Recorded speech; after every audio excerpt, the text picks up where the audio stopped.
evening, everybody. It is Thursday, August the 1st, 2019.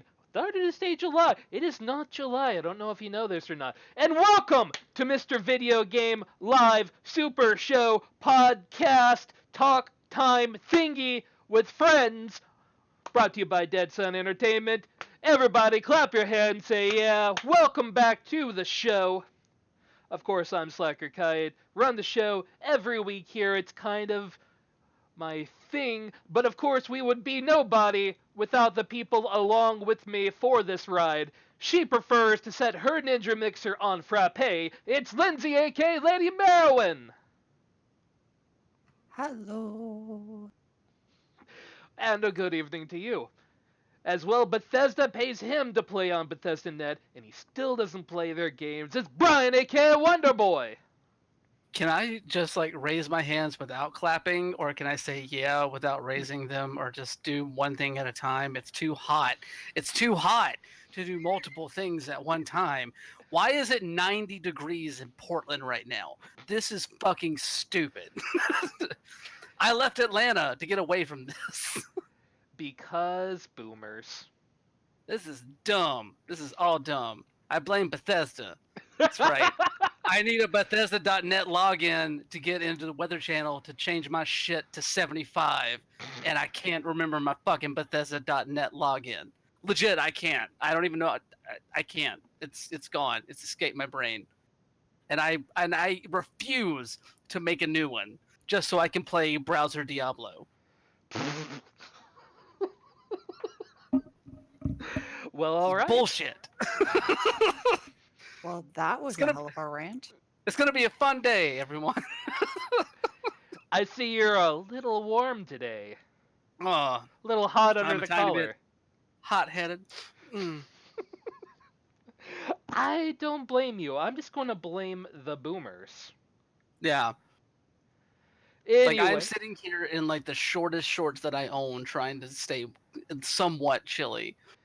you're going to in tell a me you room that don't refuses normally to be sit chilly. there in your short shorts, though. Not all the time. I switch things up. All right, fair enough. That's right. Who wears short Peek behind. shorts?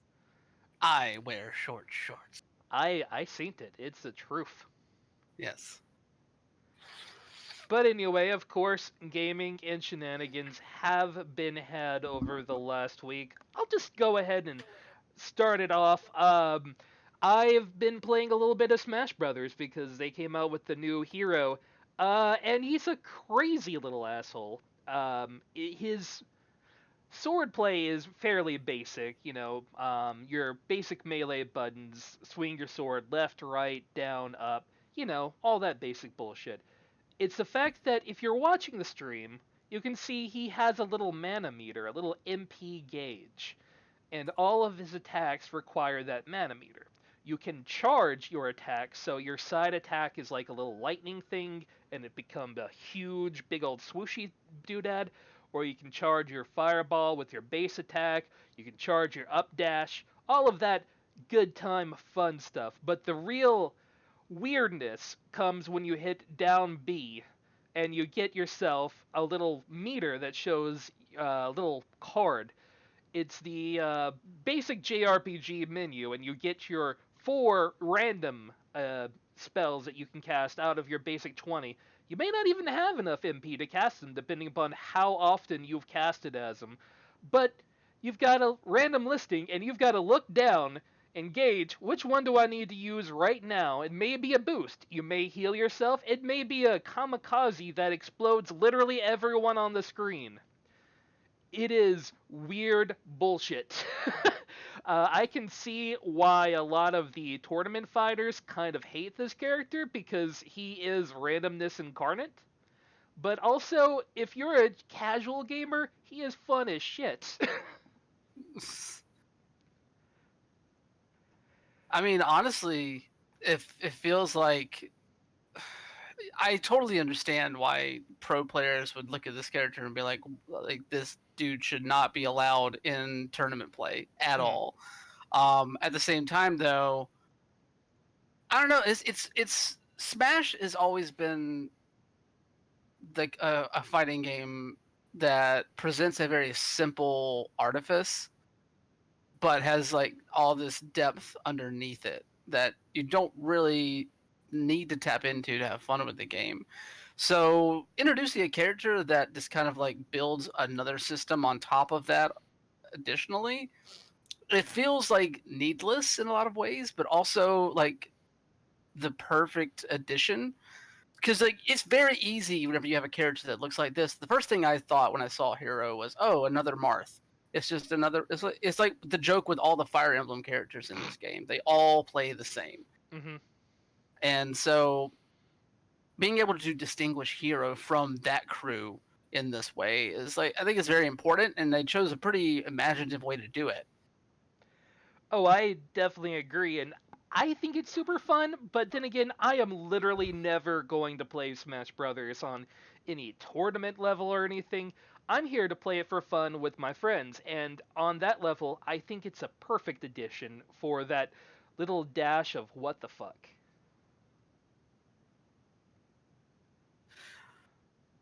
I do like that there are already Smash Pros petitioning to ban him from tournaments. I don't blame them because of his weirdness, but it's not exactly as if characters with random attacks haven't been in fighting games before. Blaze Blue had them, for fuck's sakes. They're not wrong. So, yeah, he's a welcome addition, and have fun and smash the fuck out of your friends. Hey, Merowyn, what have you been up to? Let's see. Spent like 6 hours playing Armajet today, and I also Playwatch managed to get his hands on a copy of Blackout Club. Oh. And I'm a chicken shit when it comes to some of these games, and quite frankly, I lasted about 10 minutes of watching him play this. It's terrifying. So well done, but fucking terrifying. Um and yeah, I applaud them. The voice acting is so on point. I have never heard better panic conveyed through voice acting. This was just, and he's just been playing single player, and I'm just, I'm blown right away. It's it's creepy. It's super creepy. I can see that. Like, everything I see about it just gives off that creepy, strange vibe to it. And it's not like, yeah, there are jump scares, Mhm. but it's not like all jump scares. A lot of it is just building this sense of tension. So that way, even if like your phone starts vibrating in the game, it makes you jump because you are so on edge from the beginning. Gotcha. Yeah, I think that's one of the things that draws me to this game because like I've been following this game for a while. It just came out of early access, which I think is why you had a little bit of a special sale on it on PC, and I know it just came to console as well, which is where I just picked it up myself for PlayStation. So I'm really excited to get into this more. But the game has a really awesome pedigree. The head writer of the game was a director on Bioshock 2. So like this game is made by people who understand how to build atmosphere and build setting and build tension. Um, and like the story enough was like hooked me in the beginning. Like you tell me like just run around first person where I am like trying to figure out what the hell is going on with all these sleepwalking people in this town and like all this memory loss and stuff. Like it speaks to me on a very fundamental level, knowing my interests. And like it gives you this, like when you're playing single player, it's got a mechanic where you have to close your eyes every now and again to be able to see. other things that you can't necessarily see with your naked eye, like for lack of a better term. It's uh it's it's very interesting and I would love to be able to play it. I fear the nightmares that I'd end up with from this game. It would I mean even just the few minutes that I watched him play I I had some really fucked up dreams last night. I can Mm. totally understand. This is not the game for the faint-hearted, and yeah, but it is pretty. And that's almost as important as a lot of other things, right? I'd say so. Yeah, stylistically it's gorgeous. Brian, you been up to much of anything last week? I haven't been playing much this week. Just basically, I've had a lot of stuff on my plate, like post Comic Con um, stuff, and with other uh, obligations. Let's put it that way. I did get a chance to dip back into Dota Underlords for a little while. That still is pretty fun. Still pretty frustrating, but still pretty fun. And then I hopped back into Rocket League because they are in their. I think they just opened up the next sector of their Radical Summer event, where they have oddly enough some like new items you can buy with their like in-game currency or whatever, like that are centered on WWE. Oh, So like I bought a Randy Savage topper for my car, so I can throw Macho Man on there if I want to, although I'm still rocking my unicorn horn right now. And then oddly enough, they had like a car skin. I think it was for Octane that uh, basically was based on the design of Ultimate Warrior, and that just really grossed me out. So I just like, kind of like stepped away for a little bit after seeing that because like I get it, Ultimate Warrior was popular in the '80s. He's also a raging homophobe, and I really do not care hmm. to memorialize him on my Rocket League card. That is super gay. So like it just wouldn't work at all anyway. Like there's no reason to do that. So I obviously didn't purchase that one. But no, it's just been a very light gaming week for me, I'd say. Fair enough. Then shall we drop into the news? Yes. Sure. Hey, let's do it. Starting off from The Verge and Andrew Webster, Ninja has announced that he is going to be leaving Twitch to stream exclusively on the Mixer platform. They even have a nice short minute and 40-second sketch of him going through and talking about, is anything going to change? No, I'm just playing video games.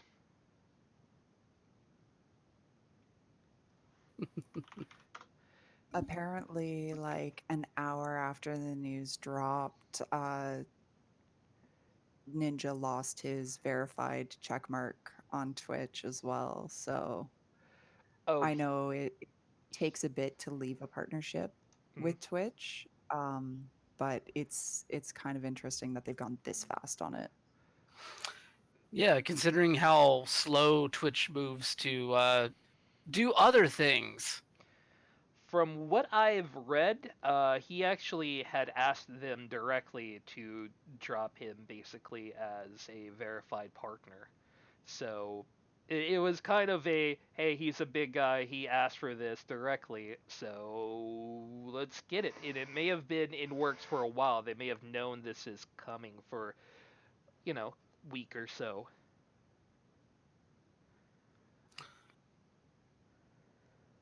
I mean, it's definitely possible. I just like it's just one of those things where like I saw that at first and I was just like, I don't know. Like Twitch is handling it the best way that they can. Obviously, the best way that you can handle losing one of your most profitable people on your platform. That being said, Twitch is not going to hurt super hard for this. Obviously, Ninja is a huge name to lose, Oh yeah. but you know, I don't think it's going to severely damage Twitch's operations. Now, on the Mixer side of things, though, this is humongous for them. Oh, you're not kidding. I mean, most people don't even know what the hell Mixer is. I remember the first time Joan was like, "Oh yeah, they're streaming that on Mixer." What's a Mixer? Microsoft's own gaming platform that they started, and nobody knows it's out there. Yeah, a few people know you can stream, to YouTube, and YouTube gaming is basically gone, but kind of exists, but not really, but may come back with Stadia.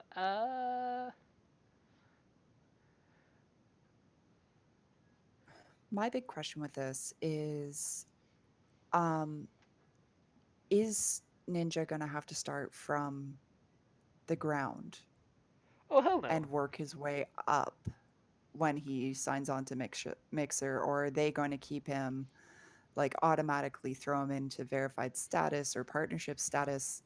Like, is he going to have to build this again from the ground up? And honestly, I mean, like, I think he should. Mm.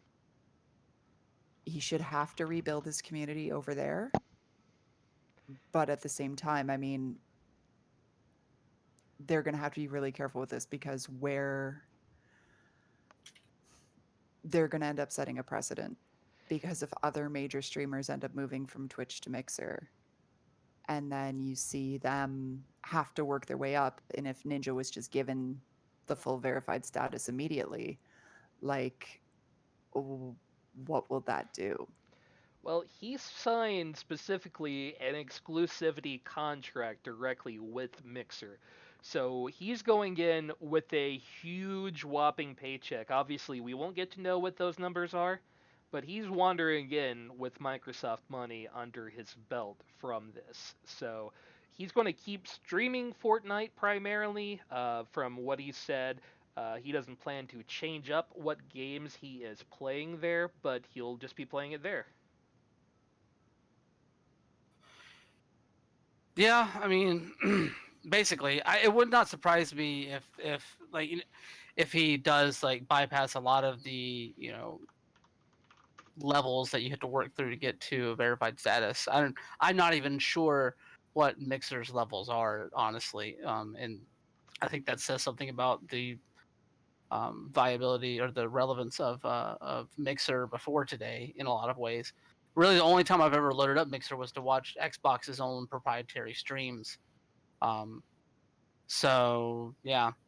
Um, but that being said, I've been trying to find. I saw a number floating around about what his contract is worth, and I'm trying to find it again because like, if what the number I saw is true, this is a fucking crazy deal that he signed with Mixer, and it makes me wonder where Mixer got that kind of money. But I don't want to talk anymore about that until I can get that verified. Yeah, if Um, that's out there, I haven't seen it, but considering the man gets like $1 million a day or something outrageous for that, for each day he streams, yeah, then come the fuck on. It's got to be, we're talking numbers that you and I are not going to see in our fucking lives.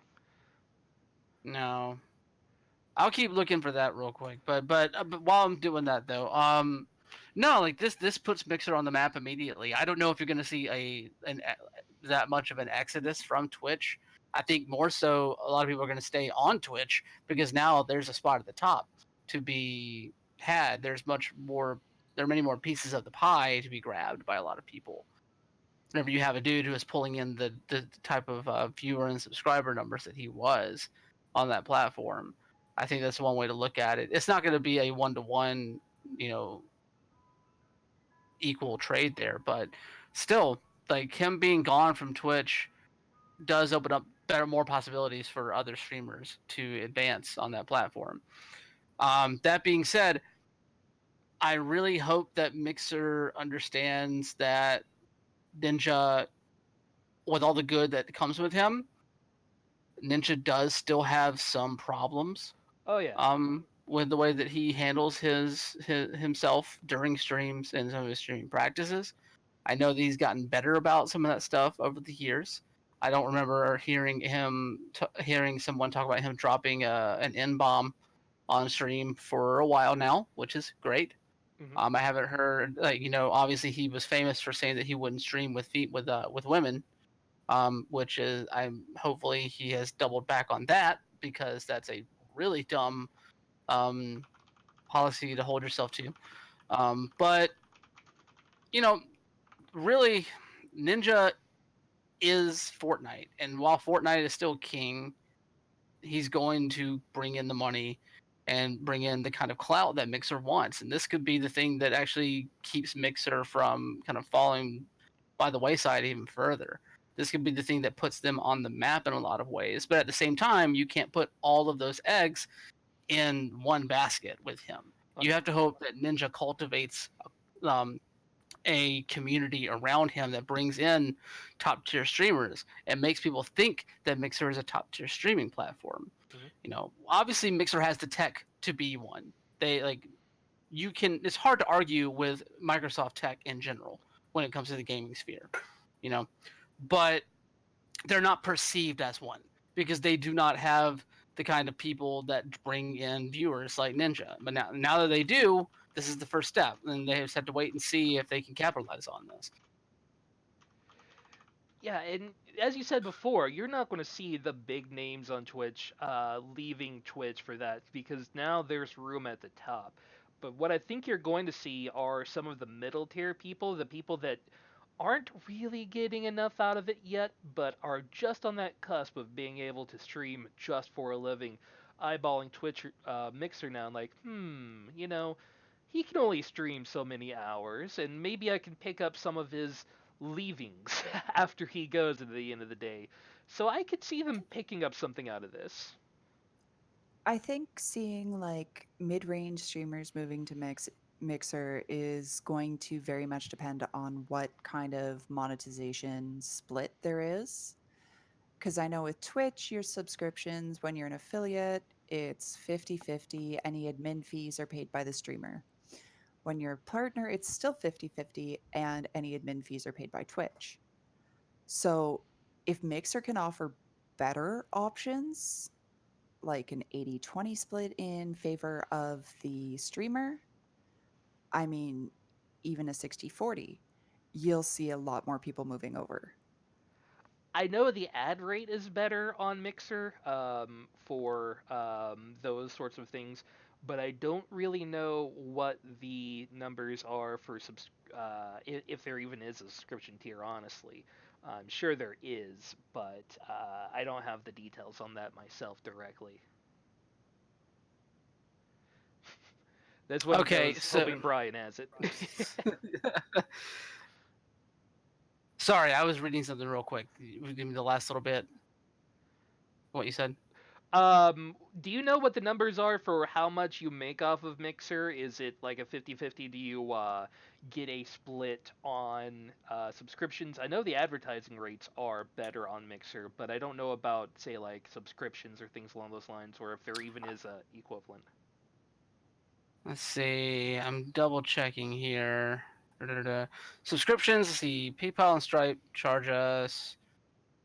Bum, bum, bum, bum.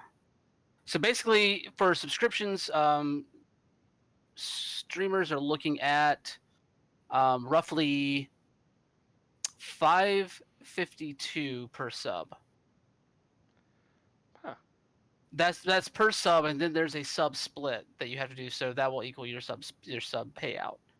Um, Ad revenue is based off of impressions. Like basically, you get one impression for every viewer that watches 15 minutes, and then that like basically your impressions times 1,000, or your your impressions over 1,000 times your CPM is your ad payout.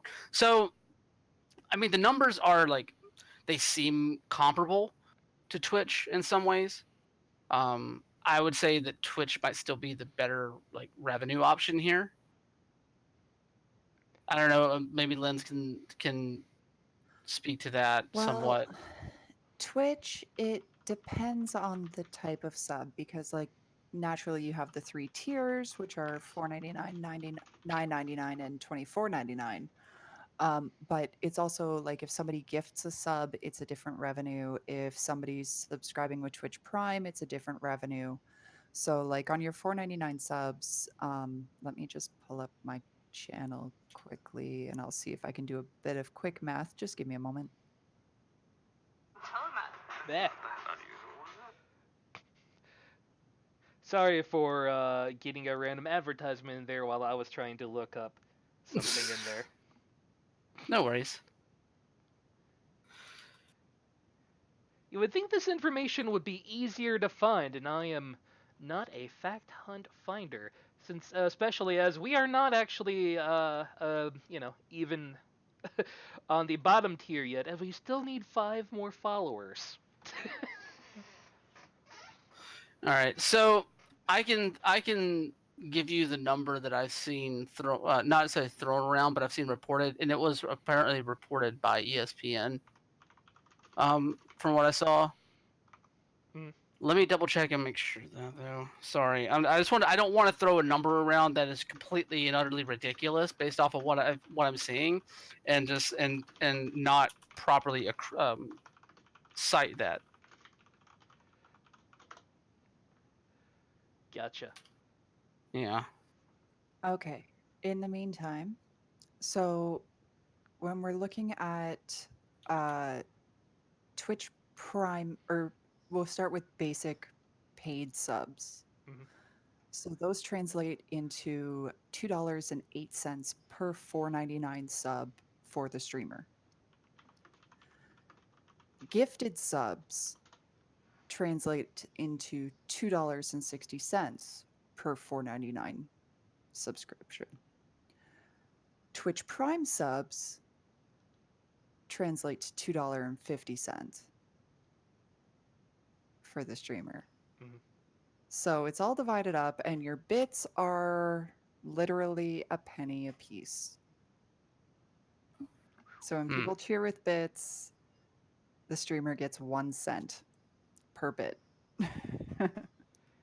Yeah, and we're talking a dude with, tens of thousands of subs. So, you know, I think the last estimate I read for people like Ninja and Shroud, they were making between ad revenue and sponsorship deals and subscriptions on Twitch close to 50,000 US a month, which is kind of terrifying. I don't make that in a year, Yeah. my actual job. yeah, what I was saying, like over a year, they're making a good solid 7-figure income between all of their sponsorships and various other things that they do. Oh Oh, yeah, like definitely. only on Twitch are you going to see people in their early 20s with a net worth in the millions, and it's kind of terrifying. Gives hope to small streamers, but you can't aim for that. Oh, definitely not. That's you might get lucky out there, but it's hard. You gotta fight for all that stuff. Every step of the way. And hey, we're at 46 followers. Yes. There we go. Thank, Rad. thank you, Meg. That was absolutely not me begging for followers, but I don't mind it so much either. But let's continue on Okay. with streaming My, news. Real quick before we my do, Yeah. my I'm little gonna give you the number that I've seen. Okay. Reportedly, and this hasn't been like wholeheartedly confirmed, so do not quote me on this. But reportedly, Ninja's deal with Mixer is for 6 years for $932 million. Jesus fuck. Woo! Those are the numbers I've been seeing reported on. Like by I saw someone say that ESPN reported on that. I haven't been able to confirm that. I have seen some people with like in the public relations field comment on that and talk about that. So yeah, that number might be real. Mm. It is kind of likely real, and it is And fucking crazy. you guys want a real smack in the face? Sure. He's 28 years old. Yep. So by the time he's my age, Hmm. he'll have made a ludicrous amount. Too many millions of dollars. I'm so old. Being 30 is dumb and I hate it. Anyway, let's continue on with other streaming news. An interesting one coming out of China. Thank you to Brian Ashcraft from Kotaku for reporting this. Um, I am not going to attempt to pronounce her name. I'm going to call her Do You.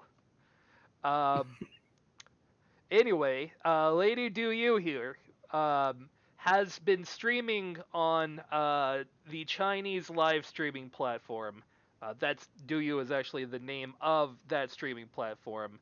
I cannot pronounce this, and if you can, better luck to Just you. call her Your Highness. Her nickname is Your Highness, so just call her There Your you Highness. go. Your Yeah, Highness. yeah. Absolutely. And this is the photos that she has always posted of herself. And she's always basically hidden her face away during her streams. Basically, she would be talking and just have, like, a little something over her face. So nobody actually knew how old she was or anything along those lines. And then in the middle of a stream that she was doing, that dropped and people saw her actual face. She is a 50 some odd year old woman. And literally all of her VIPs, all of her paid people dropped off instantly the moment that her face was shown. Which is kind of gross, but hey, you guys do you.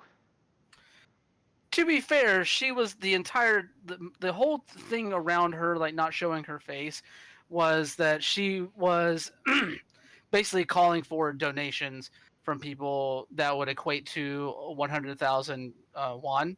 or the equivalent of like $14,500 US, until she would show her face. Like if she received that much money during this co-stream with another streamer, then she would reveal her face, and then obviously the graphic glitched out and she was revealed before she reached that number. And yeah, pretty much a lot of people viewing that stream like bolted as soon as it happened. Um, this was such a big story in China that it made the global news. Mm-hmm. Like it's crazy. Now, interestingly enough, from what I'm reading here, since the stream happened, people started to refer to her as Granny in a endearing way, and she's become even more popular since the initial kerfluffle, where the initial people who were following her because, hey, hot lady with nice voice. Now it's, oh, this is cute and fun times. And she's also saying that she's back to streaming and that she's becoming a rapper. Like, dude, rock it. Just rock it. I have run into actually I had the pleasure of chatting with a Twitch streamer at one point. She's in her I think it was her 70s or her 80s, Hmm. and she streams a game called The Long Dark, which is a fantastic survival game set out in like northern Alberta. Um, but like everybody keeps saying streaming is a young person's game. Nah, no, no, no. Rocket. You're middle aged? Rocket. You're older than that? Rocket. You're in your mid to late 30s? Rocket even more. Like, just gaming's for everybody. Hmm. I hope by the day that I retire that all of this weird Twitch shit is still around and I can be grandpa playing on stream and maybe one or two people stop by and go, oh, look, here's this old guy screaming about vampires and that's cute. You need No. a face cam at that point, bro. All I want to know is where she's located in China, because if she's located in southern China, then if she actually wants to become a rapper, this could be a real awesome thing. Because small rabbit hole real quick. Mm, I've been diving for the past few months. Myself and my partner have been diving into southeast Chinese trap. which is a thing. That's a very specific niche. It It's is, and super fun. it is so fucking good. I will go ahead, like anyone who wants to get in on this, look up a song called "Bag That Bow." It is awesome. Look up a rapper named Ty, just Ty, and these these dudes, these people down here have taken what originated from Hotlanta and have turned it into something that blends, like has a very distinct Chinese blend to it, and is super awesome. It is super rad and it is super underground down there. So it's they're just turning out some really good music. And if she wants to get into it, then she's in a place, not necessarily that I know where in China she lives, but China at least has a up and coming hip hop scene where if she wants to get into it, she has some people she can get in contact with. There you go. And if I can look that good at 58, then, God bless. Exactly. Right there with you. So, you do you, Chinese granny who streams and is apparently a fun person. Thank you for having a wonderful voice on the internet.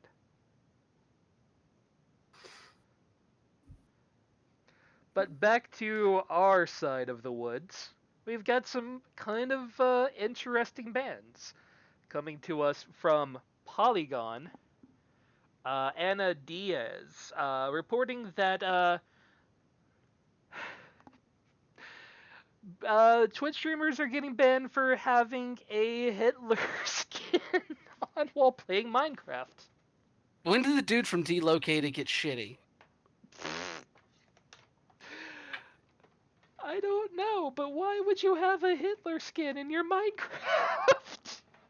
Oh, it's just for Well, a joke. It's for a joke. It's just a yeah, funny, he funny joke. explained that it was because him and his buddies were doing a quick video and they were going to make the joke of Minecraft, Minecraft. Oh, So, yeah, Because that's he just funny. forgot to remove the skin before he went live on Twitch. Mm-hmm. hilarious.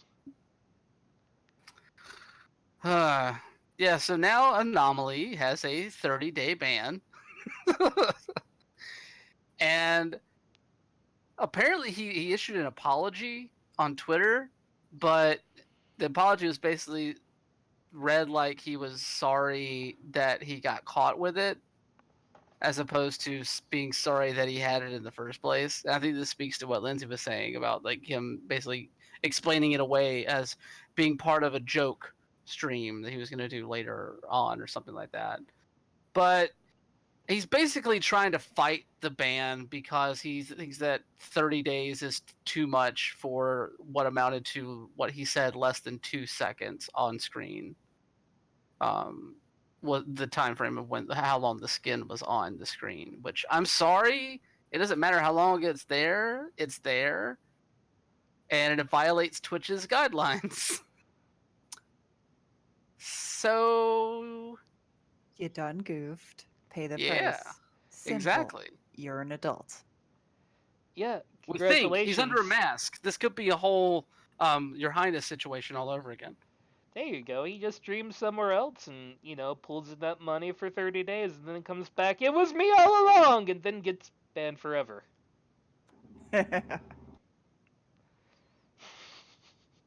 Yeah, that would be my recommendation. Take your lick. You've got 30 days. You'll be back. It's fine. This and learn not to have a shitty fucking sense of humor. And I mean, like, dude, you're splashed all over the internet. People are going to take notice of you now. Like, I didn't know this guy existed before this news dropped. So, There you go. I'm more mad at the shitty joke. Minecraft? right. That's not a fucking joke. You are Mel Brooks made jokes, yes, but Mel Brooks had actual humor. This is dumb. Yeah, this is no the producers. This is no springtime for Hitler right here. So yeah, And now I anomaly. know Magdalene is singing along to that song right now because she's the one that introduced me to the producers, and I can guarantee you she's humming that song. How did I not introduce you to the producers over 10 years? Dude, she.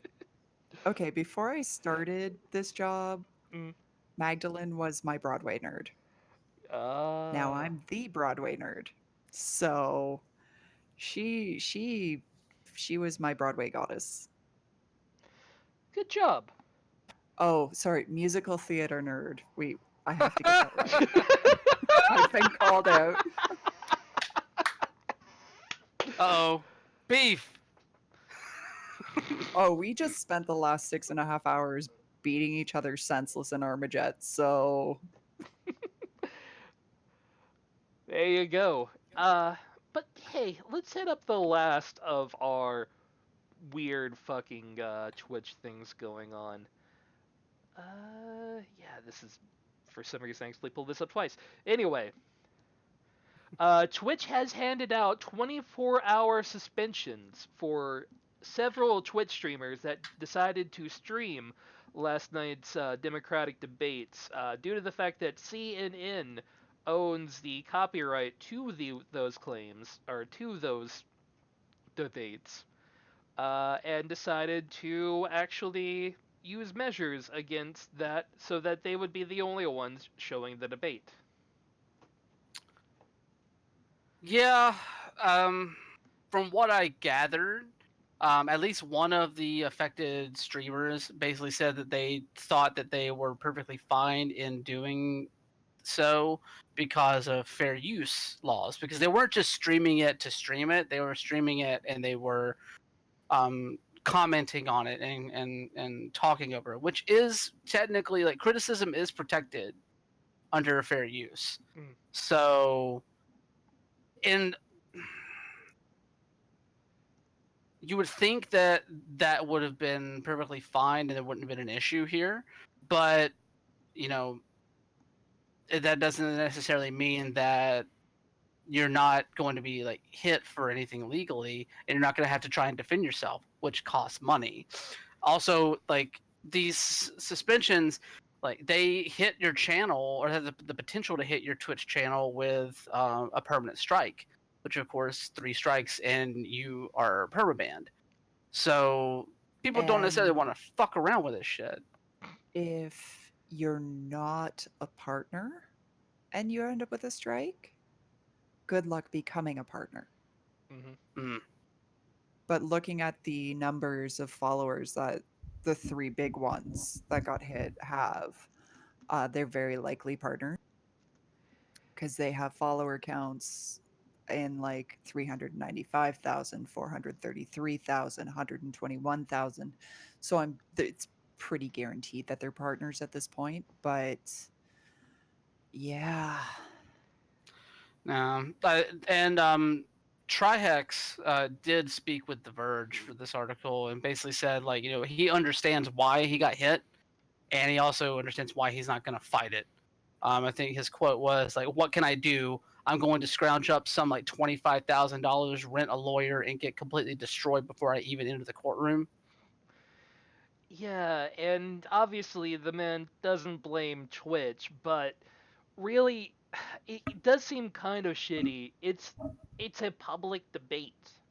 This isn't, your special news on something, you're not covering Hurricane Katrina or something.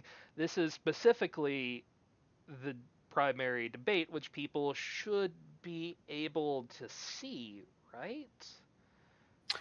Yeah, I mean it should be, at least maybe not have the same stringent guidelines that a lot of the copyrighted material does have.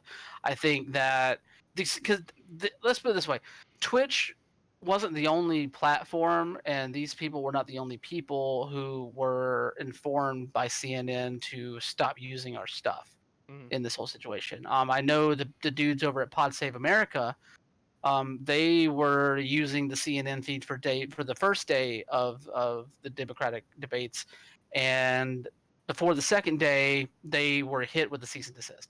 They were told by CNN not to use their feed during their live stream of it. So Like CNN is being very super protective of this stuff, and I really don't understand why, because it just puts them in a bad light for trying to clamp down on the spread of the broadcasts.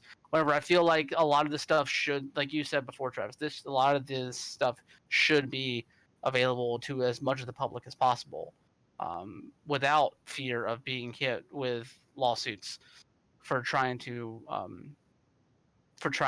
spread the message. Not to mention, whenever you're doing so and doing so legally under previously established statutes. So Yeah, it's so nothing new, this though. We've been seeing this on YouTube forever. yeah, this isn't. I've watched the debates on YouTube before with some random dude covering it, and it's been fine. So maybe it's just a CNN thing. That's what I'm thinking. I think just Time Warner being super protective of some of stuff for reasons unknown at the time. Like I don't understand why they would be this kind, like this hawkish in protecting the copyright of a debate broadcast. I think it's like you're seeing more and more like I don't want to say legitimized, but like professional companies moving into the Twitch space and they feel that anybody else using their content is a threat.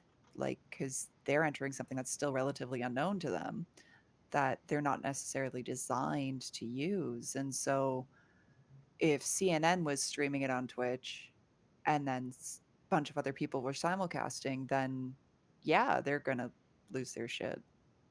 That's like sitting outside of a movie theater and streaming a pirated copy of the movie that everybody's lined up to see. Mm. So, I mean, I kind of understand it, but I think this was a really harsh reaction on their part. Yeah.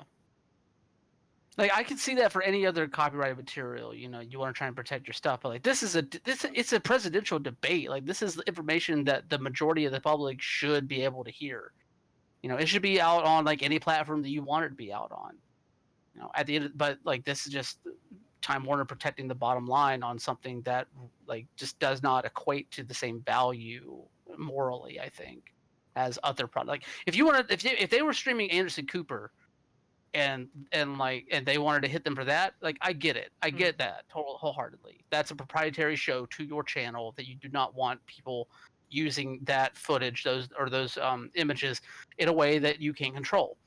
But it's a presidential debate. Like like this stuff. This is the stuff that they would show on C-SPAN if C-SPAN had enough money to buy out the license for one of these from CNN. So and I don't know. C-SPAN might have even shown the thing last night anyway, even if CNN had exclusive broadcasting rights. I haven't looked into it. So at the end of the day, though, it just the the visual of this reflects poorly on CNN. At the end of the day, Absolutely. It yeah, really does. And I mean, like, you've got the huge campaign out there to get the younger generation interested in politics and to get them out to vote. And I mean, like, I know in my house, we don't have cable, we don't watch TV. So, and I know to view like broadcasts from a lot of like major networks, you need a cable subscription as well to even access them. So, like, how many young people out there are unplugged from cable that would have missed these debates otherwise? You can watch the CNN did put the debates for free on their website, but at the same time, then if you put it free on your website, why do you care that somebody else is restreaming it? Because they don't get the ad revenue. Basically. Either way, that covers all of our streaming corner. Let's talk about the gaming industry, shall we? Bum, great, bum, that old chestnut. bum. And the big one from this week, QuakeCon was very recent, and I put the wrong thing on the screen. Let me fix that real quick. There we go. And the great news that Bethesda announced, you can get all three games, Doom, Doom 2, and Doom 3, available on your Nintendo Switch for a pretty reasonable price. I think it was like $5 for Doom 1 and Doom 2, and then Doom 3 was like $10. But in order to play Doom 1 or Doom 2, you had to log into your Bethesda net before you can play it, and then for Doom 3, every time you play it, you have to log into your Bethesda net in order Ugh. to play it. You know, that shitty Bethesda net that is kind of awkward and likes to time out randomly.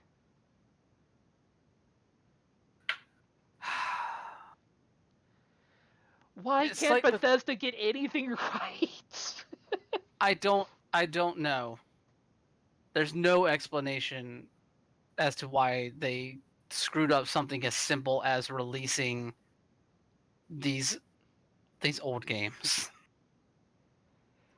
Whereas, you could mosey on over to like GOG and pick up the complete Doom series for under $20 with no Bethesda stuff. Yeah, this is $20. You get all three games, and that's kind of nice. And what makes me laugh the most about this is, especially for like hardware enthusiasts, one of the jokes is getting basically anything in the world to run Doom. I've seen a fucking graphic calculator run the first stage of Doom before, and to put the DRM on that, they've said they're going to try to undo it, but they're taking their sweet fucking time about it.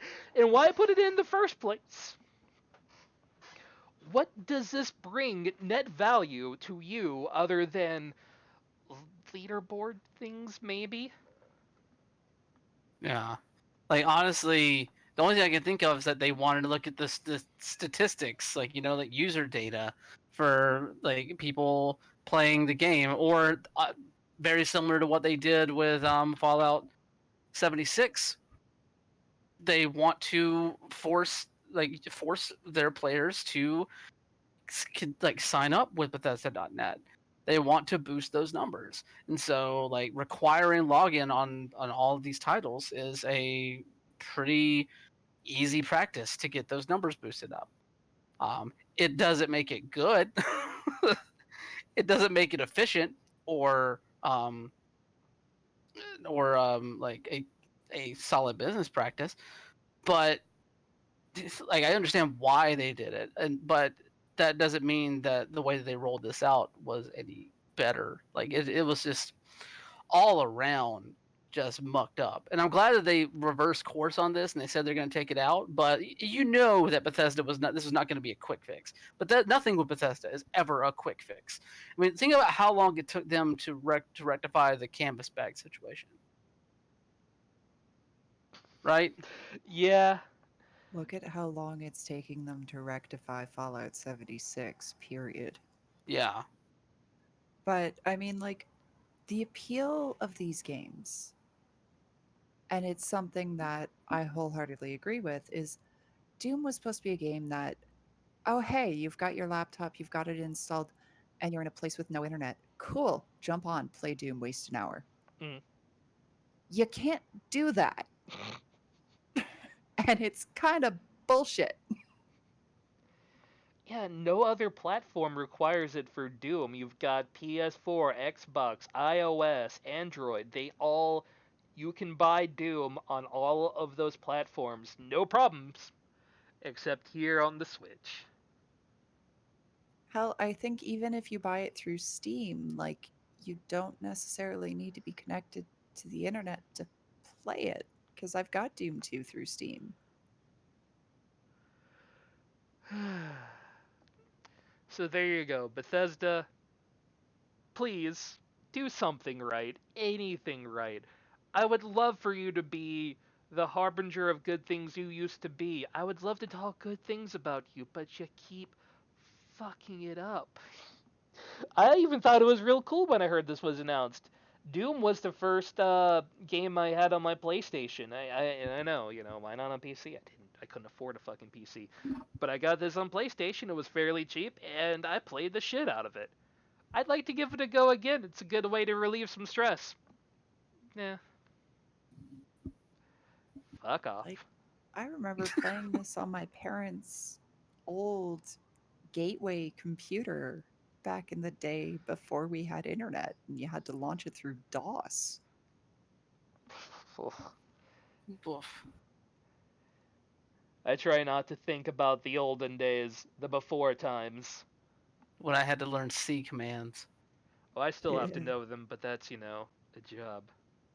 I still remember the boot sequence that you had to type in to launch anything on a Commodore 64, man. Oof.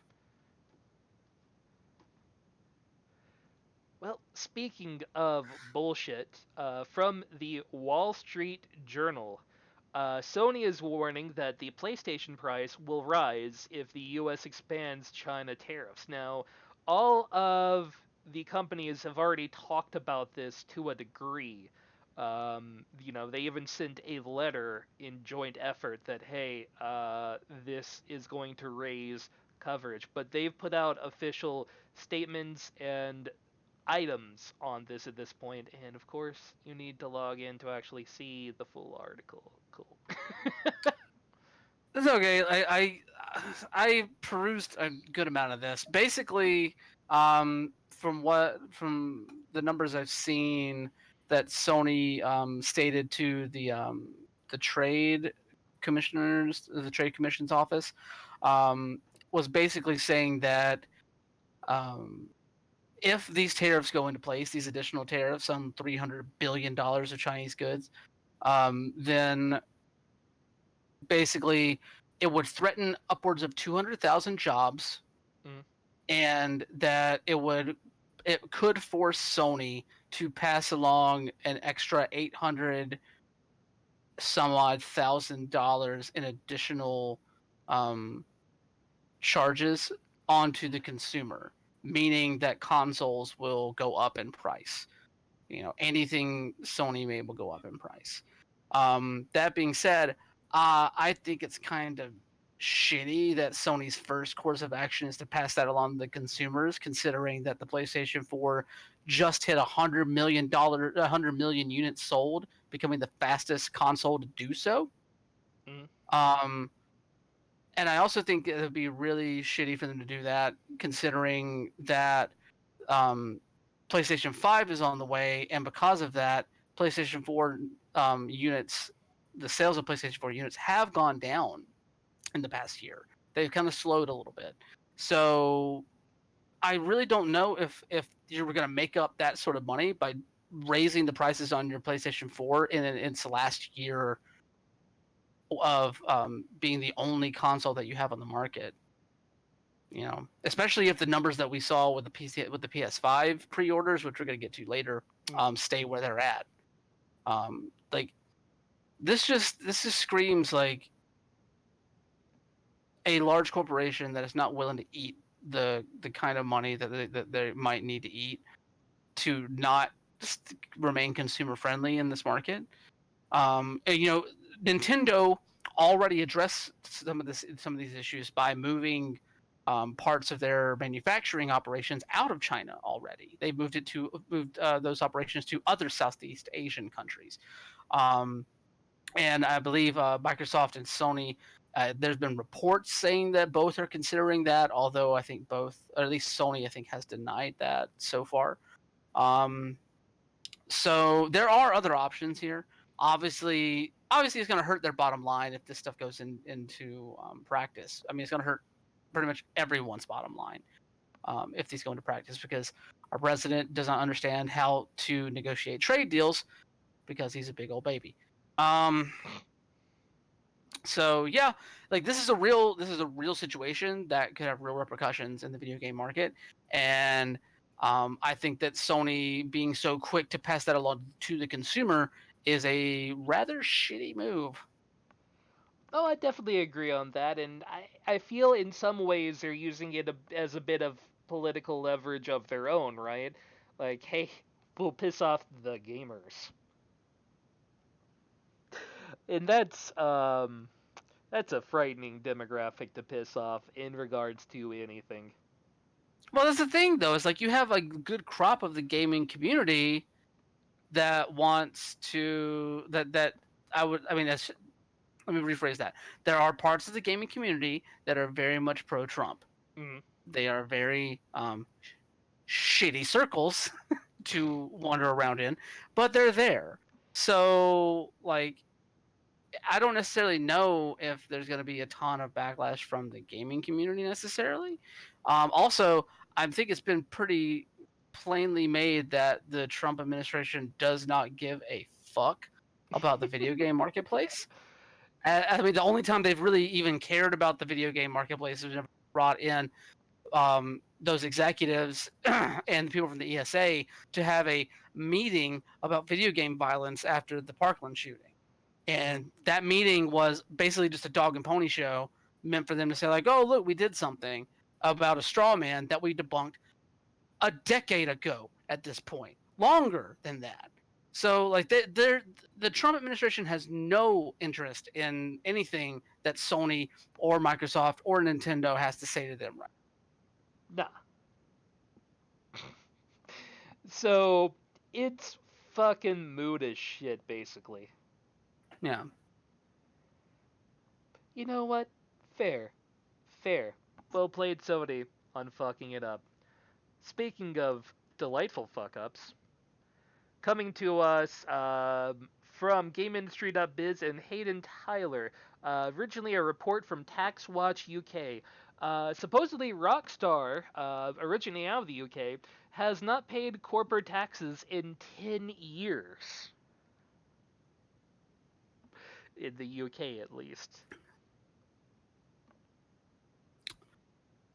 Uh, My big question is like how?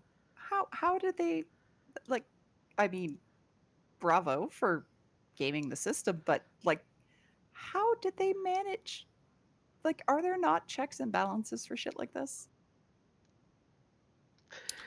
so You go So ahead. from okay, so from what it looks like, it's basically very similar to how Amazon dodges paying their taxes in America. Basically, the British government kind of subsidizes the video game marketplace in some areas, mostly through video game tax relief claims from companies, of which Rockstar claimed basically 42 million pounds of in between 2015 and 2017. So basically, they Rockstar no Rockstar has gotten 19% of all tax credits from the British gaming industry since 2014. I love this one quote from George Turner. This is a drive-by assault on the British taxpayer and corporate welfare scrounging at its very worst. That's fucking true. Now, Rockstar is now mostly based in the U.S., but they did originate in the U.K. Yeah, I think they are still incorporated in the UK too, if I'm not mistaken. Rockstar North, that specific, was Edinburgh, Scotland. Yeah,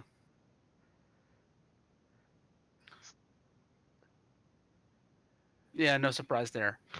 Um, okay, it looks like Rockstar itself is their address is in Las Vegas. That does not necessarily mean that they are incorporated in Nevada, but yeah, it looks like some of the operations are incorporated in different places. That being said, though, the fact that one company, even though it's a company the size of Rockstar, one company getting at 1/5 of tax subsidies for the British video game industry over the span of our 5-year span, what the fuck? Yeah, That is the most fucking ridiculous disparity I've seen in a long time. considering that GTA 5 is one of the actually it says here in the article, doesn't it? It's the most profitable entertainment product of all time to have ever existed. Yep.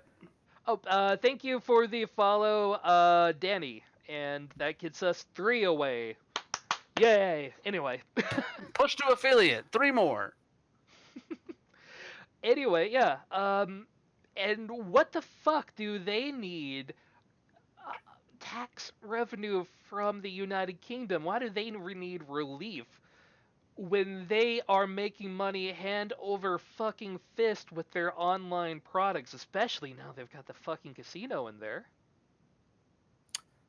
That's the thing. They don't. They don't need it at all. Much like many of the major corporations in America don't need their subsidies either.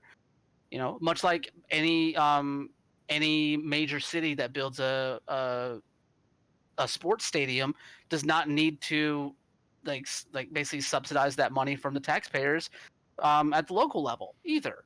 Like this is a common practice in capitalist society. And the longer that keeps going, the more we're going to see people be able to exploit it. These loopholes exist for a reason, and the people that take advantage of them do so for a reason. And the fact that it's just the fact that this happens, like it, I don't want to come off as cynical Mm. because I that's the last thing I want to be in our current environment, because that I think being cynical loses a sense of vigilance.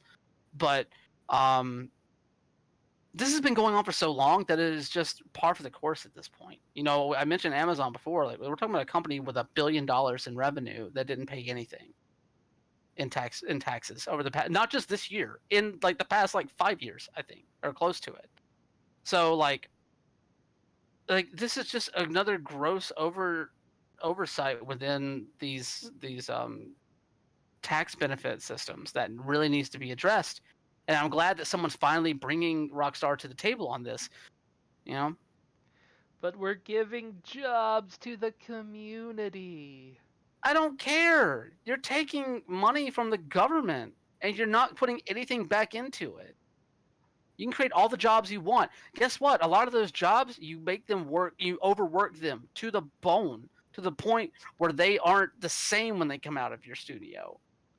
So like, don't sit there and like I can't like sit there and accept an argument from Rockstar saying that, oh, we are like major job creators. I'm like, that's cool, but you don't pay people for the amount of time you work them, and B, you do not care about their physical well-being while they're there. You might say you do, but you don't, or else you would not make them work the kind of hours that you make them.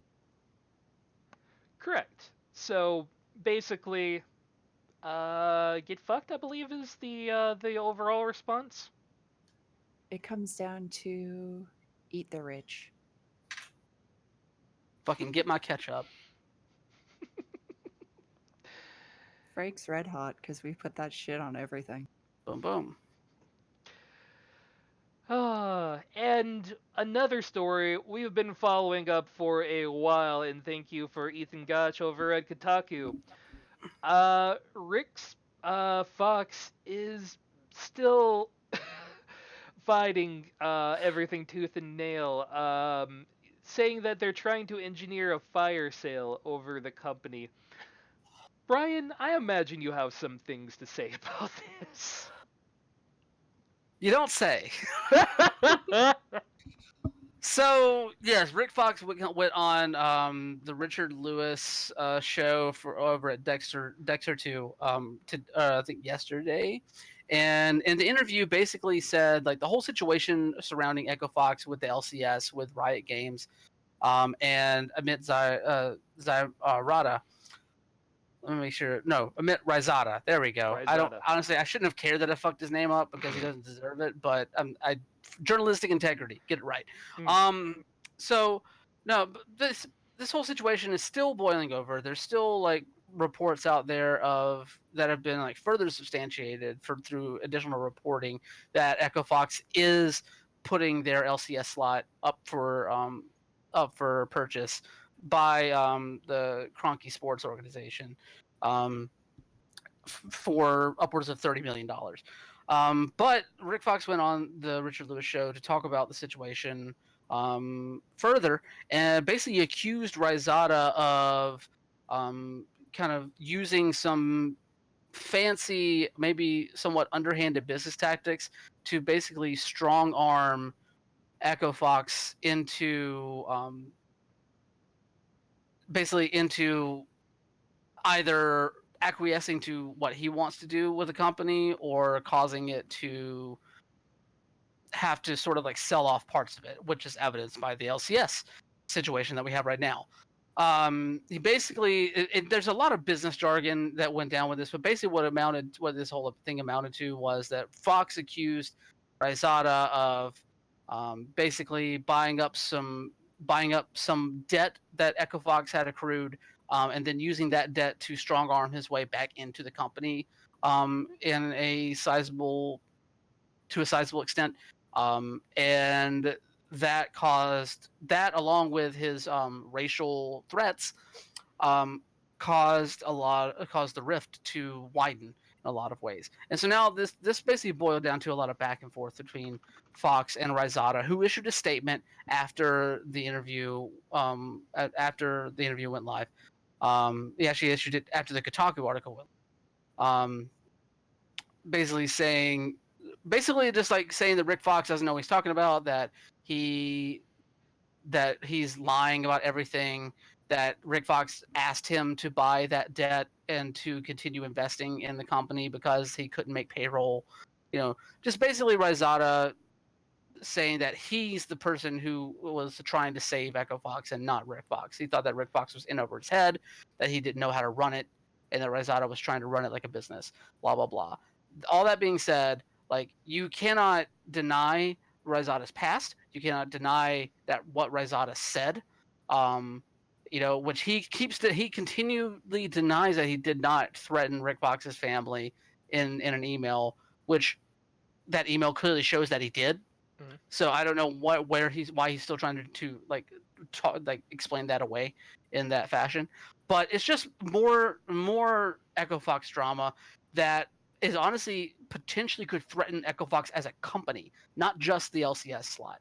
Um, I know that Rick Fox's son has been on Twitter recently, basically asking fans of Echo Fox and fans of Rick Fox to kind of tweet their appreciate if they do have appreciation for his dad, then to tweet at him, because like he's in a very dark place right now with this whole situation. So there's been some definite like trying to bring some messages of positivity to the situation, but there really isn't a ton of positivity right now in the Echo Fox world. Not just because Echo Fox is like in the bottom of the barrel in the LCS right now, but also because like they're going to lose their spot there. They're going that which is a sizable revenue stream gone. It threatens their fighting game players that they field. It threatens their financial stability in a lot of ways, and all because Rizada is not willing to give up his stake in a company that he ultimately probably does not care that much about, outside of just being able to make as much money as he possibly can with it.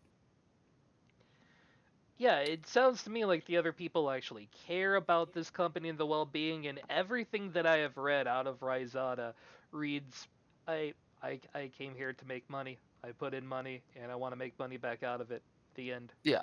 Exactly. Which obviously you invest in a company, you want it to make money for you. That's a given in the business world. But Rick Fox and Echo Fox was also there to kind of cultivate esports and to bring it to a higher level within the mainstream, and to bring it to a point where it is more socially acceptable and socially recognized. And esports has grown in that way since Rick Fox took over Echo.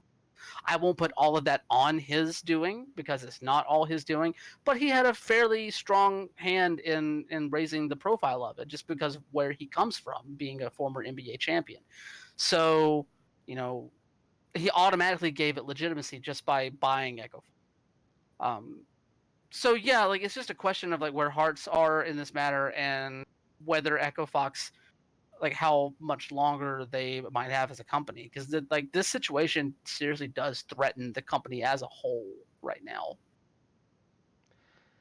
Yeah, absolutely. From everything that I'm reading, it really sounds like ExoFox is going down in multiple ways. They may have to sell off just for the fact that they can't keep everything going at this point. Yeah, and that would be a shame. Because like as we're talking about this, like Evo is there to defend his Dragon Ball Fighters crown. He hasn't really commented publicly. He's basically the face of that company in a Hmm. lot of ways from the athletic side of things, and he hasn't really commented publicly on it. So it's hard to tell what people within the organization are feeling right now because only people you're really hearing from are Rick Fox and Rizat.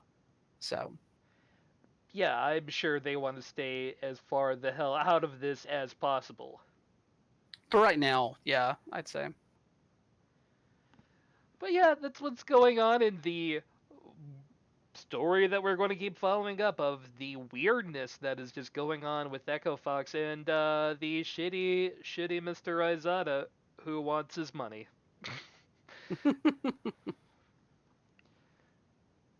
All right, and this story, I'm just going to talk about it quickly here. There's not a, it's a really interesting article. I recommend reading it. But basically, and thank you, Cecilia, for the article from Kotaku. As you can see from taking a look at it, it's a bit of a lengthy one to really read through, but it's a hell of a harrowing story. There's a game, and it's currently on Steam. It's a um, green light game going on.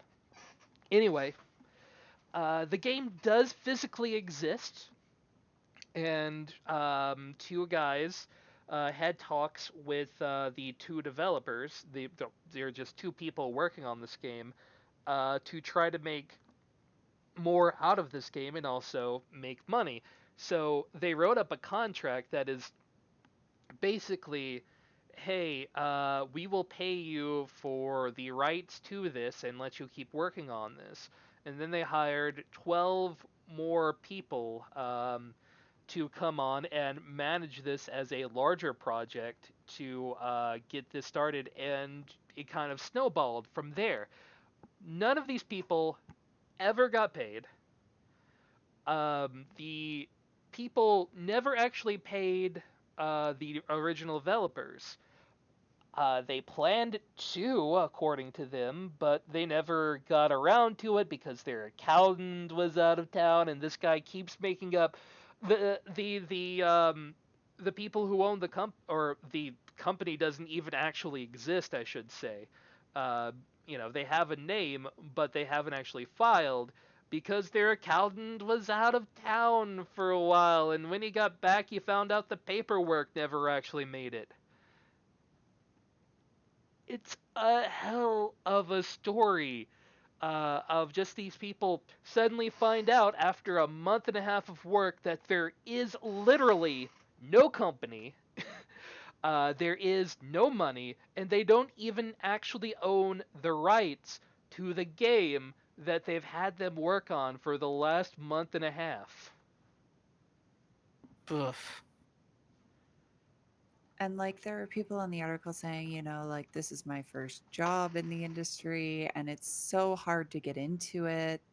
And so I was really grateful for the opportunity. And then to find out all of this, like that would just be devastating. You think you're getting your big break that can lead in something bigger and better. And now you're a laughing stock. Yeah, one of these guys was laid off from PlayStation, had a wife and kids and everything, and stated that, hey, you know, I got to see if this will work out or not. So he just went along with it. And if I gather anything out of this, it's maybe if somebody recruits you off of Reddit, there might be something going on, especially if you have no experience in the industry whatsoever previous to an assignment. Well, I will say this much because there are some legitimate like Reddit subreddits that I follow where people do post like game dev classified posts, like looking either like offering up their services or recruiting people. So like anything else on Reddit though, you do need to like make sure that you like research the source of that sort of stuff. I'm not putting any of the blame for this on the people that Oh were no. scammed here at all, but like you do have to do some vetting with that sort of thing, because like Reddit, you can find legitimate work from there. From what I've seen, obviously it's not the same as like going through gi.biz or through Gamasutra for job listings and that sort of thing, where they're a bit more reliable about having legitimate postings up there. But no, this whole situation is just really, really, really gross, and I feel for everyone that was hurt in this situation. Ugh. Yeah, it's a long rabbit hole, and despite knowing how this goes, you basically know when you see the story from moment one that this isn't going well for anybody involved. But the links this weirdness went to, and it is a hell of a story. Again, that's on Kotaku. It's how over 25 people got scammed into working at a non-existent game company. If you got to about 10 minutes, give it a read. It is one of the most interesting story, and the only hope that a lot of the people involved in this really have is that the game will gain more exposure out of this from having existed in all of this weirdness, that Zeal will pick up some infamy from this, and some further purchases may come out of this so that they can pay what remaining team there is, because some people did stick on with the project despite everything else. Mm. I'm sorry though. Like, it surprises me that people stayed on because if I've been working for you for a month and I'm still yet to see a paycheck, I'm gone. Sorry. You can talk to my lawyer. Oh, they kicked out the two people from the company, basically barred them from the Slack channel, so that they couldn't talk about it. And it's just the two original developers and some other people deciding to work together. God.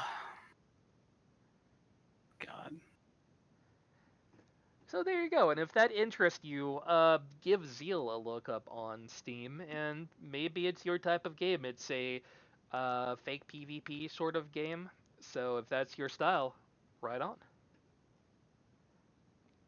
And the last of the weird industry bullshit news, GameStop is laying off regional managers as they're looking to shake up and change the industry that they're working in right now.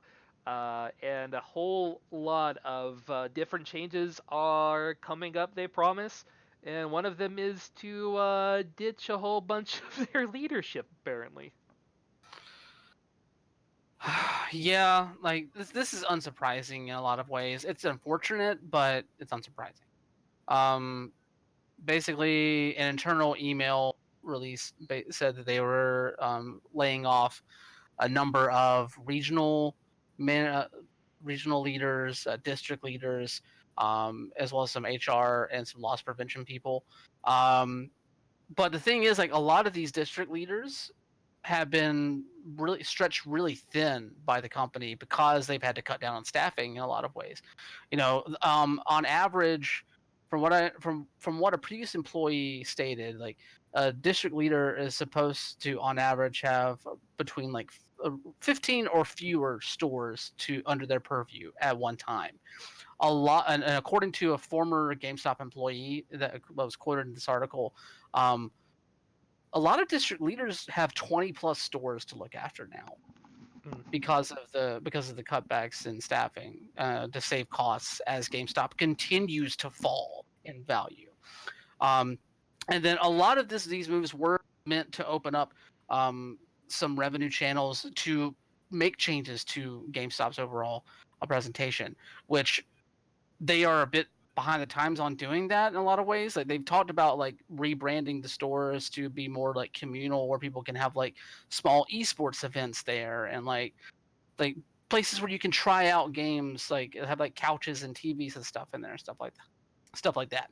Which honestly, if you've seen the current state of a GameStop, I don't know how they're going to do that and still have all the Funko Pops that they make most of their money on now Mm. still in the store.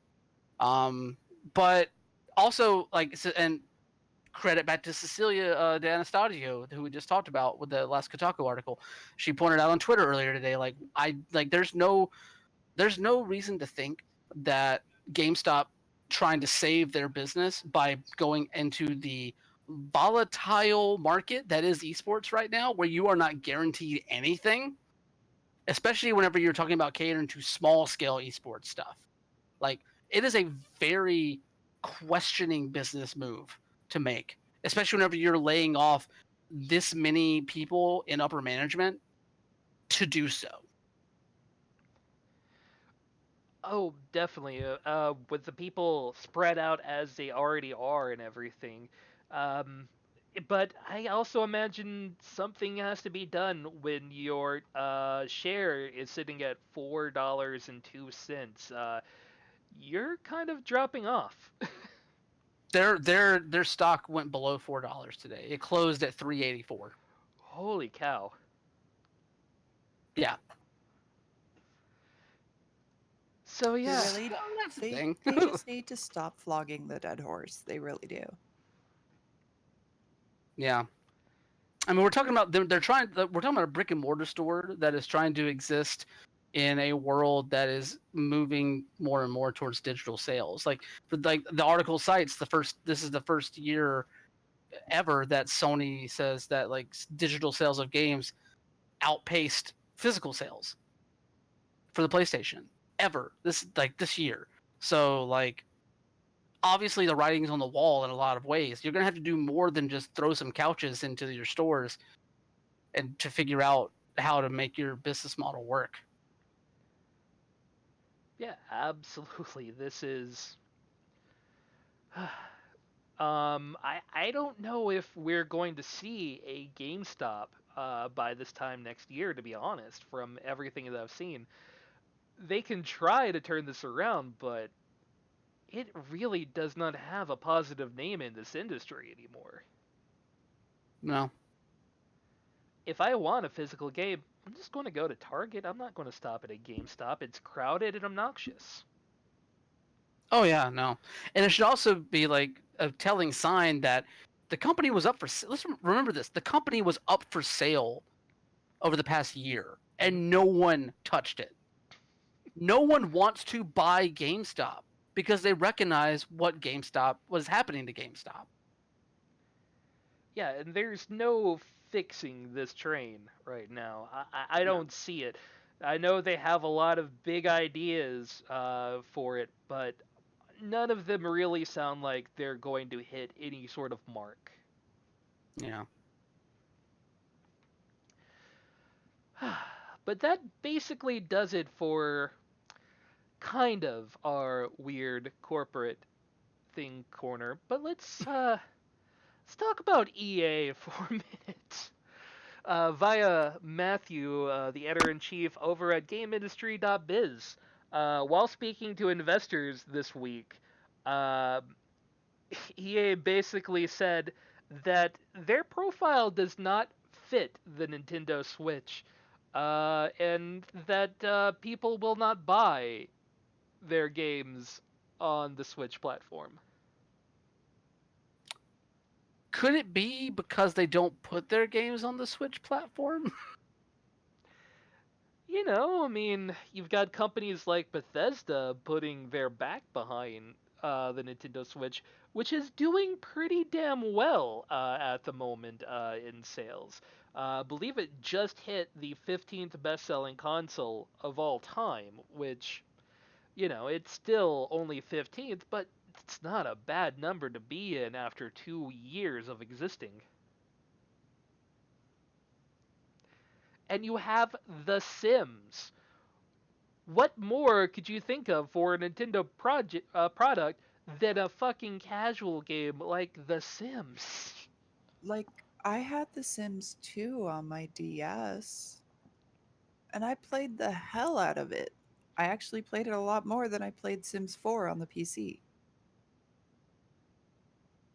Yeah, I mean, if there's a game that fit within the EA library that would fit the Switch's um, unique characteristics, it would be The Sims. Like, I understand why they're saying they don't want to bring Apex over to the Switch. I understand why they don't want to bring Anthem to the Switch. Well, one, because no one's playing Anthem, but also because those two games rely heavily on online connectivity, and we've seen that the Switch is not the best for that sort of thing. Right. Um, but that being said, The Sims is a perfect game for this system, and so much so that this question was brought up during this meeting, um, in the context of The Sims 4, basically asking why that game was not on Switch because it fits the profile so perfectly. They are leaving money on the table if they think that just because a lot of Switch owners also own consoles or PCs or own other consoles or PCs, the fact that that if they think that that fact is like precluding them from purchasing a game like The Sims on the Switch, then they are grossly underestimating the market in a lot of ways. I understand if you don't want to bring your entire catalog to the Switch. I think that's a pretty sound business move because you don't want to overstretch things, but it doesn't mean you can't pick and choose what you do bring over there.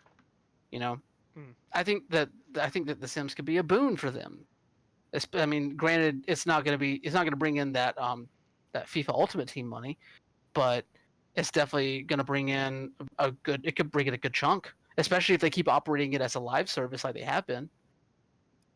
Well, and I mean, they have brought FIFA to the Switch. It's more streamlined, slightly different than what you're going to get on PS4 and Xbox One, but it's there. Yeah. And honestly, The Sims, with its casual nature, is a perfect game for a console that can also be portable. Because how many people have a commute in the morning that they're not driving, that they're taking like a train or a bus or a cab or what have you? That you want to do something to just shit the time away, right? Yeah, let's not Totally. even Like, talk about the number of kids with a Switch taking it over to their friend's house or taking it to school on the bus drive.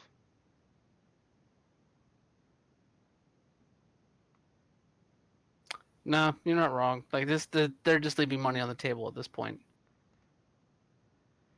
Yeah, I mean, if you're talking like a small company, porting a game is not easy. It definitely never is, and after X number of places you're putting on, you're losing revenue. But yeah, it's essentially money on the table that you could be making for what is the currently the darling baby of consoles right now, especially with the PS4 and Xbox One being in their golden days basically and slowly fading out of existence. This is the time for you to put your money into that barrel because next year PS4 and Xbox are going to be slowly fading away, and you're going to be on the PS5 and Xbox, whatever comes after this, soon. Yeah. well, Scarlet.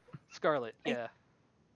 I think one reason they might be hesitant too, and I've seen this happen with a few other games, the storage space that is natively on the Switch ain't gonna hold Sims. Like Warframe, they actually put out a notice for people who play on the Switch with a couple of updates ago going, this update will cause this game to exceed the native storage on the Switch. With absolutely nothing else installed, the game will now exceed the native storage. You need an SD card. Mm. Mm. So, The Sims is a huge game. It is not a tiny game. So, that might be part of their reasoning too. I mean, it might be, but at the same time, I think that the Switch has been around long enough that people understand the limited capabilities of its memory, of its internal memory, to the point where like I feel if you're buying a Switch, you're automatically buying an SD card along with it, just because you understand that you're going to need that at some point. I feel like I understand that is a concern, obviously, but I think that a lot of people that are in that ecosystem understand that already. That you're going to need to expand the memory. Without a doubt. speaking of the Switch, kind of a cool story directly out of Nintendo of America. If you have Nintendo Switch Online, starting on August the 7th, you will get a copy of Mario Tennis Aces that you can download for a week for free. And if you want to keep it, it's going to be 30% off price. This is the same in Europe, and I believe in Japan they have a different game that they're currently running this feature I'm for. going to applaud Nintendo on this. Their timing is perfect. Um, in the industry I work in, I have to stay up on like major events and things like that. Well, what happens at the end of August in Flushing, New York? It's the US Open. Boom, boom. So, this was brilliant on their behalf. Absolutely brilliant. Oh, in Japan, by the way, it is Captain Toad's Treasure Tracker that will be free for a week. So North America wins. No, that's a joke. Captain Toad's awesome. But Yeah, they're both good games, but if you were to ask me which one I'd rather have, give me Mario Tennis Aces. And agreed. honestly, I've been thinking about giving it a try before because the game looks interesting. I hear the single player is a bit limited, why I've kept off from this. But hey, maybe this is the time that I'll download it and be like, oh, this is neat, and I might buy it. So if they keep this up, especially, a lot of people have complained that the Nintendo Online doesn't really give as much as people might expect out of it, especially with the very slow trickle of just NES games. I, but see, I look at this game and all I've got running through my head right now is tennis from Wii Sports. And don't get me wrong, I had a blast with it, but I don't know. I don't know. Mario Tennis Aces definitely is more than just tennis. There's special moves, and it really does add a few different dynamics that I've seen, but it is definitely more of a multiplayer game from everything that I've seen, which Nintendo Online hasn't done a excessively great job of making multiplayer accessible unless you're doing local multiplayer.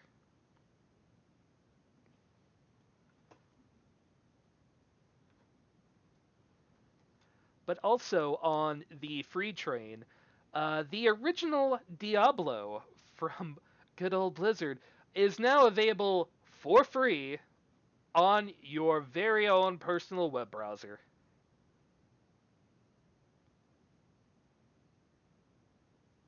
That's cool.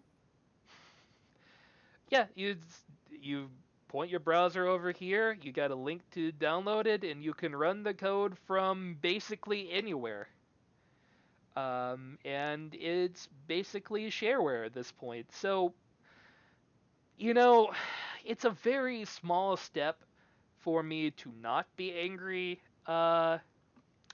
at Blizzard. But the I thing mean, is it wasn't Blizzard that did this. no, No. they had to at least agree to it, right?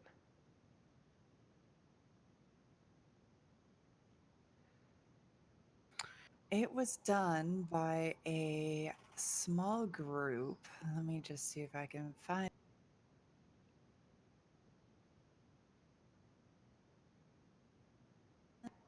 It was spearheaded by a programmer who goes by the name Galaxy Haxes as part of a Diablo fan project called Devolution.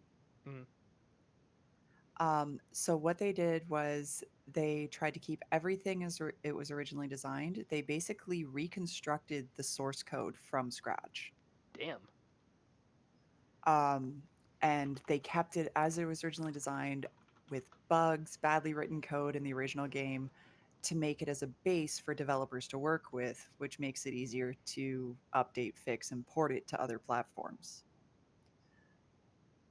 So what's available right now?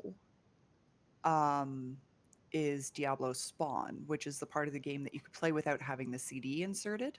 Mm. And it includes the first two parts of the dungeon as the warrior class.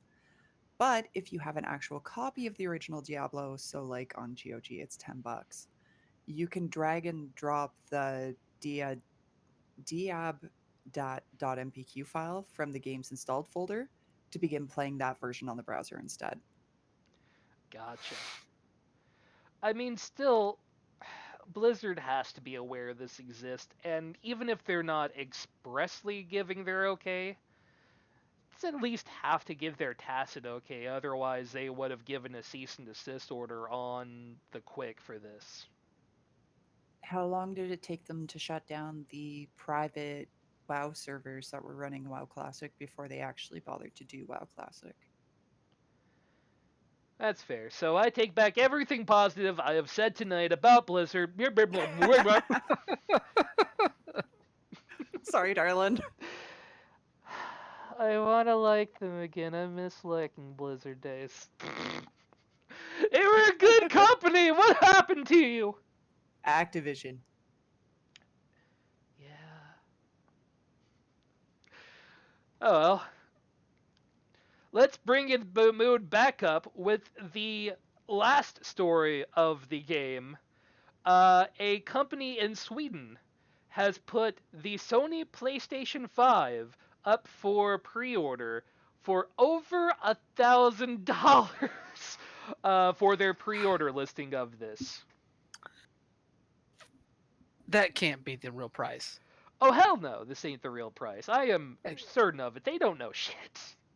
No. It's MediaMarkt Sweden. They're saying that it's a temporary info, can be changed for release. But at the same time, you can currently add it to your basket and proceed to check out. And even add insurance to the console. Yeah, so obviously, don't pre-order your PS5 right now. Clearly, this price is just a placeholder. But let's just throw this hypothetical out here. If this isn't a placeholder, if this is the legit price for this thing, If it how is, fucked is Sony?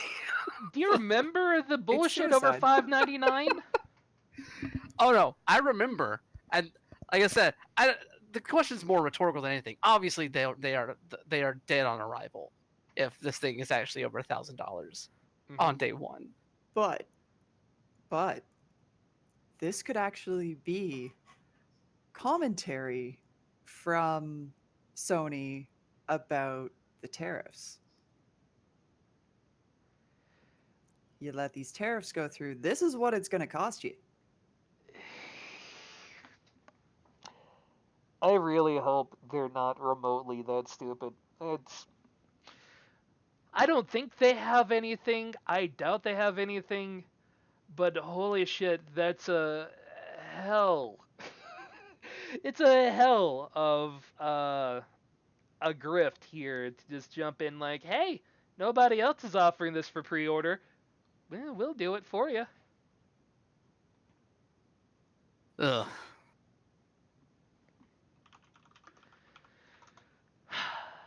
So there you go. That is Mr. Video Games for August the 1st, 2019. A bit of a womp near the end, but as always, we finish Mr. Video Games by labeling the Mr. Video Games of the week. It is somebody who's done something so amazing, so stupid, so great. Somebody, something, some entity. Just something that makes you stand there and go, well, that is definitely video games. And this week's winner, the developer of Ooblet. You see, here's the thing. Epic came to them with a wad of money and said, all of this money you would make across all platforms, we're promising it to you right now on the table if you sign a limited exclusivity launch window with the Epic Game Store.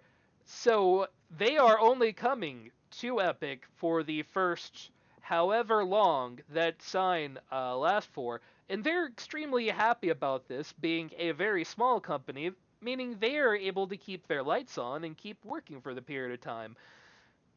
However,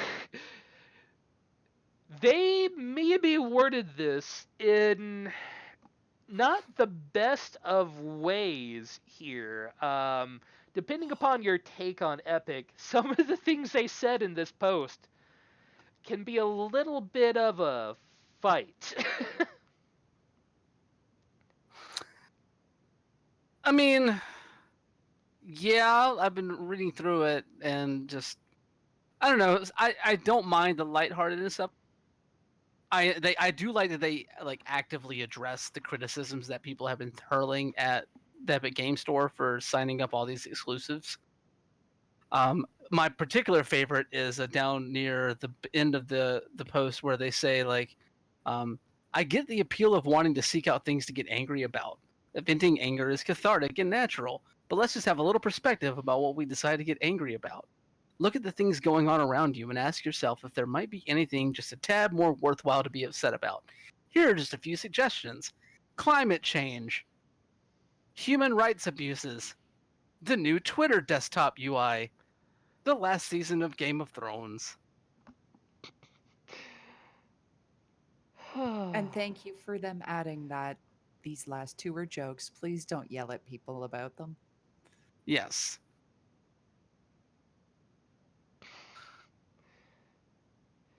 Yeah, so they're going exclusive for a period of time on this, and if you've got the feeling that maybe they don't like their players are going to come to whatever is basically what I've gotten out of this. And my favorite line from this, what this means for you, you'll have to install EGS if you want to buy Ooblets on PC. I know that's asking a lot, but I believe in you and your ability to download a free thing and create a user account. If you haven't already done so to play Fortnite, which I know you have, yeah, it's a little passive aggressive for I imagine some people. Like, all I can read this in is like the cutesy kind of voice. And I really hate to say this, but maybe this is a good guy epic kind of thing. No, Maybe. I am personally all inclined to agree on that. I read it in the cutesy voice, but as somebody who has had a bit of involvement with PR relations and stuff, it's it's not how you win over or influence people, to say the least. But also, it's fucking great, and I love reading this whole thing. I laughed my ass off reading this blog post, which I recommend doing when you get a chance. And I hadn't even heard of Ooblets before this. I might pick it up now after reading this. Well, you never know. I mean, like within a month of launch, they might be one of the featured free games, There you go. which is the only reason I have the Epic Store. So no release date yet for Ooblets, but keep an eye out. These people sound great, and their game looks beautiful as fuck. So there you go. That has been Mr. Video Games for August the 1st, 2019. Brian, you got any final words to leave us with this evening? In the immortal words of Kazuchika Okada, I have four quick things to leave everyone with. One, rest in peace, Harley Race. Um, Two, while we were talking, the developer behind Opus Magnum, Zachtronics, announced their latest game, a visual novel called Eliza that looks really really promising. I think that if you had any interest in Opus Magnum or just any kind of quirky indie developer, I would take a look at it. It looks pretty rad. Three, I would encourage anyone who likes my writing to go check out an interview I did with pro wrestler Kiera Hogan over on Outsports.com, talking about their recent coming out and announcing their relationship. I think the interview was really really fun and informative, and it's the kind of positive feeling that you want to read about in your life right now. I think, and then four. I'm surprised this didn't make our Mr. Video Games of the week because Uwe Boll is back. Is he? Uwe Boll is back, and Uwe Boll, according to a tweet, this is I don't know how valid this is, but according to a tweet, he is working on a Uwe Boll universe video game, Oh no. and he is recruiting artists and animators to work on it on Twitter. If I had known, that would have got us Mr. Video Games. Holy crap. So, if you are an aspiring video game animator, get in contact with the fucker who ruined Far Cry. Merwin, any final words for this evening? One, I'm super excited, and if there was somebody here, I'd be shaking them back and forth because we're 3 freaking followers away. Nice. We're so stoked. Two, be cool to each other. I've seen a lot of dirt and negativity floating around lately, and shit needs to stop. Let sleeping dogs lie. Yeah, people have been assholes. So what? If it doesn't directly affect you, just leave it be.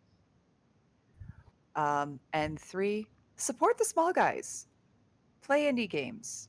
Support small streamers like us. Or, everybody. But especially us. Especially, yes. Especially Make sure to click that follow button. yes. And just have a great week. We'll see you again on Thursday. Alright, and as always, we stream on twitch.tv/Dead Sun Entertainment every Thursday night at 8 p.m. Eastern. Slightly after this show goes live on youtube.com/CBGP Games. And maybe soon we'll be coming to podcast. We're working on it. Thanks everyone for coming and have a wonderful night. Good evening. Bye. Bye. Bye.